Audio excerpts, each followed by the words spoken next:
Точка роста естественно-научной и технологической направленности открылась в Печоре на базе школы номер 10. Теперь ученики смогут еще глубже изучать физику, химию и биологию.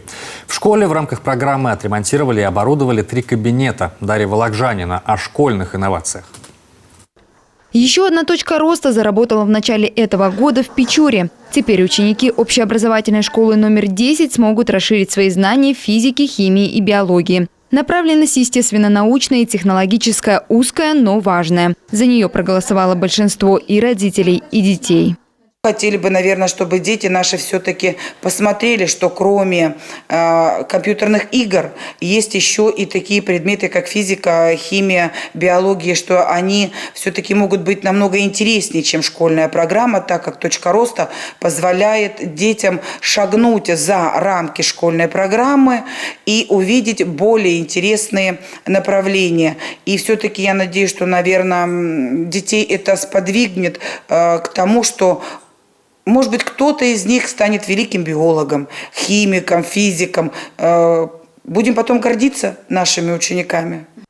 Это новый кабинет биологии. Ученики 8 класса потихонечку разбираются с новым оборудованием. Всего поступило 3 комплекта. В каждом многофункциональные устройства, которые могут измерять температуру окружающей и исследуемой среды, влажность воздуха и освещенность помещения. Еще есть комплект один по физиологии. То есть, какие там есть датчики? Датчик измерения силы. Так, что еще? Датчик измерения объема легких. Тоже очень интересно. Ученики любят, когда... Сколько литров у нас занимает легкие?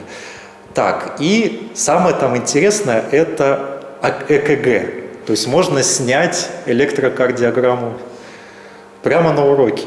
Необходимое оборудование еще продолжает поступать, и вскоре точка роста будет полностью укомплектована. В кабинет физики взамен старого оборудования поступили 4 современные цифровые лаборатории, которыми ученики будут пользоваться не только на уроках, но и на занятиях доп. Образования.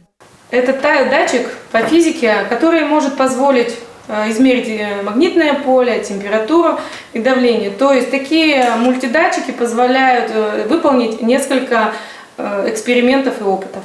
Все профильные учителя прошли специальную подготовку, научились пользоваться всем оборудованием и ознакомились с учебными программами. За год возможностями точки роста смогут воспользоваться до 500 учеников Печорской школы. Дарья Вологжанина, Артем Соколов, телеканал Юрган, Печора.